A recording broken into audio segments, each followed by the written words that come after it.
રાધા રાધા રમણ ચરણદાસ દેવના શિષ્ય થાય. રામદાસ બાબા, અને ઈ રામદાસ બાબાના એક મિત્ર હતા. ઈ મિત્રને ઈ છે ને સારિકા કહીને બોલાવતા, કારણ કે રાધિકા કહેતા ને ત્યાં જ એને ભાવ સમાધિ લાગી જાય. રાધા નામ ઈ સાંભળી ન શકતા, એટલે એનું નામ હતું રાધિકા, પણ બધા એને રાધિકાના બદલે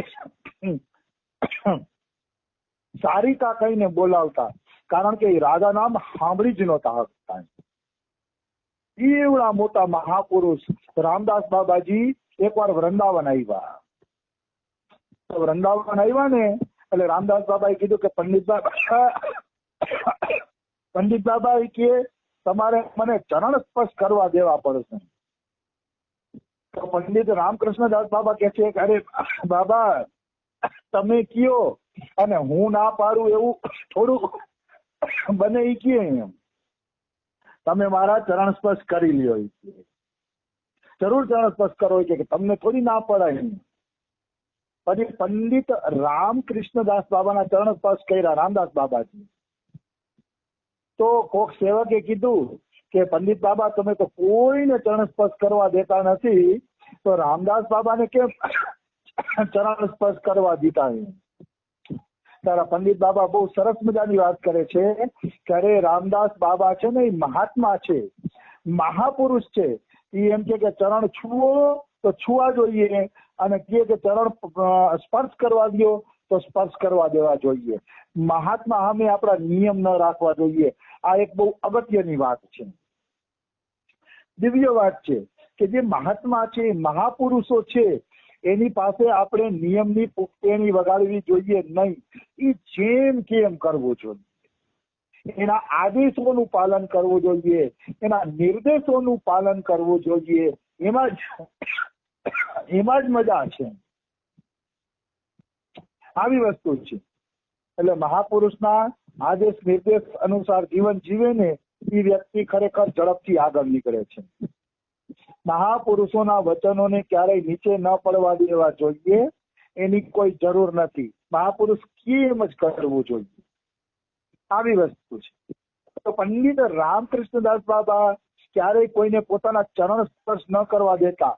પરંતુ એક વખત કેવી ઘટના બની, ગોકુલાનંદ મંદિરમાં નવદ્વીપ દાસ બાબાએ કીર્તન ગોઠવ્યા, અને એ કીર્તનમાં પંડિત રામકૃષ્ણદાસ બાબાને આમંત્રણ હતું.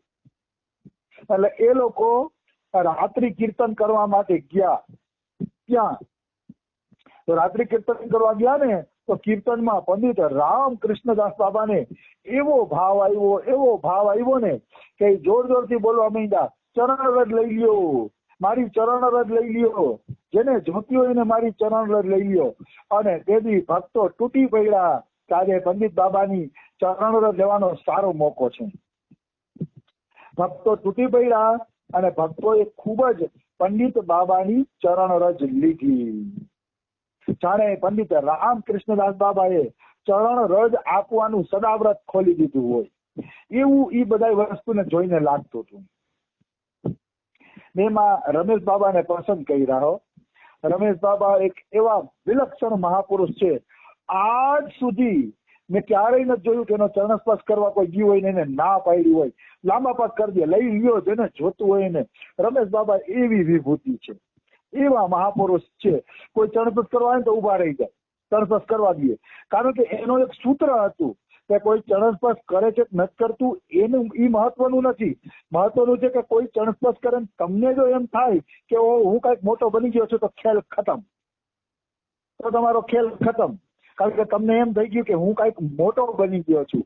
અને જો તમારા કોઈ ચરણ સ્પર્શ કરે, તમને મોટપની અનુભૂતિ ન થાય કે અરે હું તો તુચ્છ જીવ છું, પણ આ લોકો કેવી શ્રદ્ધા રાખે છે, હે રાધા રાણી તું આ બધાનો ઉદ્ધાર કરજે, તો 1000 લોકો તમારો ચરણ સ્પર્શ કરશે ને તો પણ તમને વાંધો આવશે નહીં. હું રમેશ બાબાના મતને પણ એનો અર્થ એવો નથી કે હું મારા ચરણ સ્પર્શ કરવા જાઉં છું. હું ના પાડું અમારા બાબાને બે વખત, પણ કોઈ પછી ચરણ સ્પર્શ કરીએ ને તો રમેશ બાબાનો નિયમ જ અપનાવી લઉં. માથાકૂટ ન કરું. મને છે ને માથાકૂટ કરવી ન ગમે. પછી હા ભાઈ કોઈ કરી લીધા ચરણ સ્પર્શ કરી લીધા, ખતમ કરો વાતને. પણ એ માથાકૂટ કરવી મને ગમે નહીં. અમારા બાબાનું ઉલટું છે, એ ક્ષણસ્પર્શ નથી કરવા દેતા. બધા મહાપુરુષનું અલગ અલગ હોય, પણ રમેશ બાબાનું મને ઠીક એટલે લાગે છે કે હવે કેટલાને ના પાડવી. કોઈ ક્ષણસ્પર્શ કરીને લૂંટી જતું હોય તો ભલે લઈ જાય, લે ભાઈ અમારું છે, તું લઈ જાય તો તને ભગવાન મળી જતા હોય તો એવી ઉદાર વ્રતિ રાખવી જોઈએ. મને હે ને ઉદાર વ્રતિના વિચાર વધુ ગમે, એટલે મારા સત્સંગમાં ઉદાર વ્રતિના જ વિચાર આવશે. ક્યાં ભાઈ હવે અને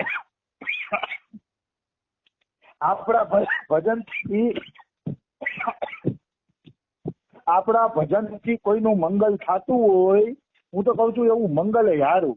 હાલ ને ભાઈ કોઈ આપણું કઈ નહીં, તારું થતું હોય તો તું તારું મંગલ કરી લે, એમાં શું ખોટું છે? હંમેશા દેવાની ભાવના રાખવાની, લેવાની ભાવના નહીં રાખવાની. દેવાની ભાવના છે ને એ તમને ક્યાંય પહોંચાડી જશે. પછી તમારું ભજન હું તો કહું અર્પણ કરી દો, પુણ્ય અર્પણ કરી દો,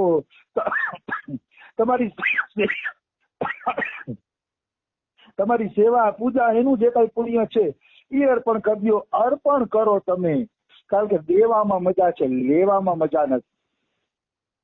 આવી વસ્તુ છે. એટલે મનુષ્યએ હંમેશા દેવાની ભાવના રાખવી જોઈએ, લેવાની ભાવના રાખવી જોઈએ નહીં. હવે અમુક લોકોએ નક્કી કર્યું કે આપણે પંડિત રામકૃષ્ણદાસ બાબાનો ફોટો લઈએ. હવે પંડિત બાબા ચરણ સ્પર્શ કરવા નહોતા દેતા તો ફોટો થોડો લેવા દઈએ. ચરણ સ્પર્શની પણ જે વ્યક્તિ ના પાડતી હોય એ વ્યક્તિ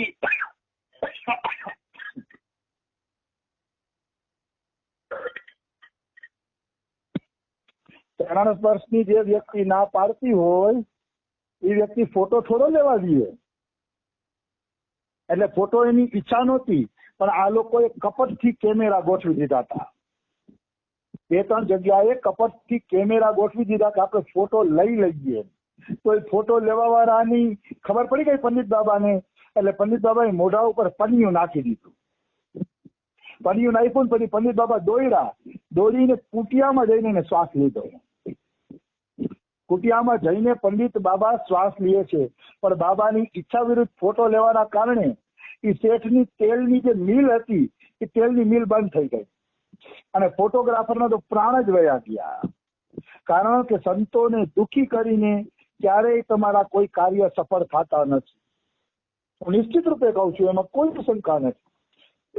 જો કોઈ વ્યક્તિ સંતોને દુઃખી કરતો હશે અને સંતોને દુઃખી કરીને પોતાના કાર્ય સફળ કરવાની ઈચ્છા કરતો હશે તો હું તો નથી માનતો કે એના કોઈ કાર્ય સફળ થાય. એ સંભવ જ નથી, એ શક્ય જ નથી.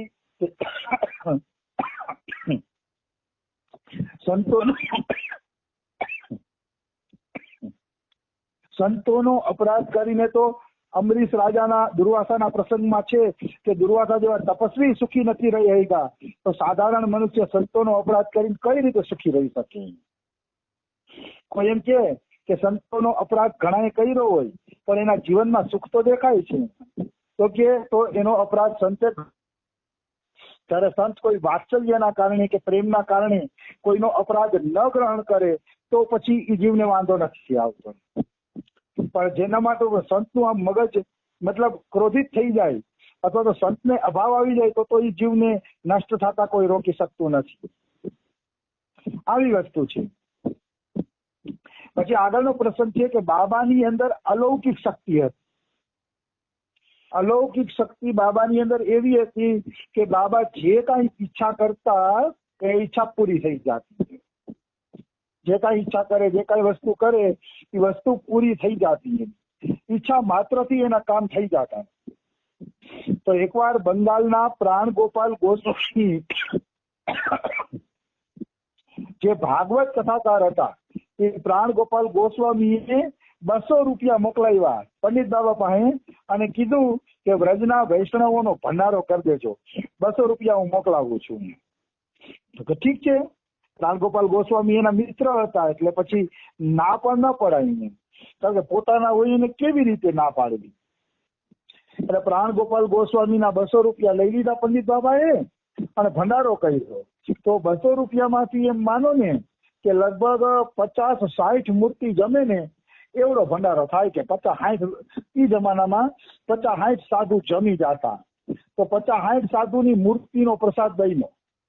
ત્યાં તો પંડિત રામકૃષ્ણદાસ બાબા પાસે એક સેવક આવ્યો અને સેવકે કીધું કે આજે રામદાસ બાબાજી તમારા આશ્રમમાં કીર્તન કરવા આવવાના છે અને 250-300 બંગાળી ભક્તોને લઈને આવવાના છે.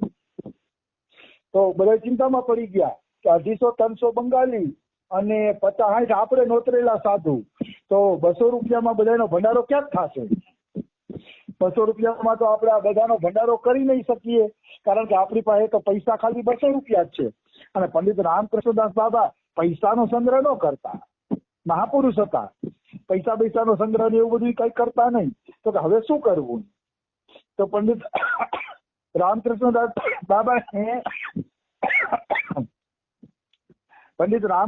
બાબાને ભક્તો સલાહ આપે છે કે બાબા આપણે હે ને દોણામાં પ્રસાદ આપી દઈ. દોણામાં પ્રસાદ આપીએ ને તો 250-300 જણાને દોણામાં પ્રસાદ થોડો થોડો મળી જશે. તો પંડિત બાબા કે નહીં, દોણામાં શું કામ નીકળીએ, આપણે બધાને ભરપેટ ભોજન જમાડવું છે. તો કે પણ મહારાજ એની ચિંતા તમે શું કામ કરો છો? તમે ભંડારો ચાલુ કરી દો કે આપણે બધાને ભરપેટ ભોજન જમાડવું છે. પછી સાંજના રામદાસ બાબાજી આવ્યા, એની હારે 250-300 બંગાળી ભક્તો આવ્યા. ખૂબ કીર્તન થયા, બહુ મસ્ત અને જમાવટના કીર્તન થયા. એવા કીર્તન થયા કે એવા કીર્તન આજ સુધી થયા નહોતા. એવા જમાવટના કીર્તન થયા, ખૂબ સુંદર, સરસ અને દિવ્ય. અને કીર્તન પછી ભંડારો ચાલુ થયો તો બધા લોકો ભરપેટ જઈમાં, તોય થોડોક પ્રસાદ વધી પડ્યો. ખૂબ જઈમાં, બધા ભાવપૂર્વક જઈમાં. બાબા પણ કહેતા હતા હજી પીરસો, બધાને ભરપેટ જમાડો. તો બધા ભરપેટ જઈમાં તો પ્રસાદ વધ્યો. ત્યારે છેલ્લે પંડિત રામકૃષ્ણદાસ બાબા શું બોલ્યા ખબર છે? આ લોકો બધા થોડું ખાવા વાળા હતા કે વધુ જઈમાં હોત તો મને મજા આવતી કે. કોઈ પંડિત રામકૃષ્ણદાસ બાબા આવું બોલે છે તો બિલકુલ સાચું બોલે છે. સંતોને ત્યાં ભરપેટ જમો ને તો પણ ક્યારેય કોઈ પણ પ્રકારનો વાંધો આવતો નથી.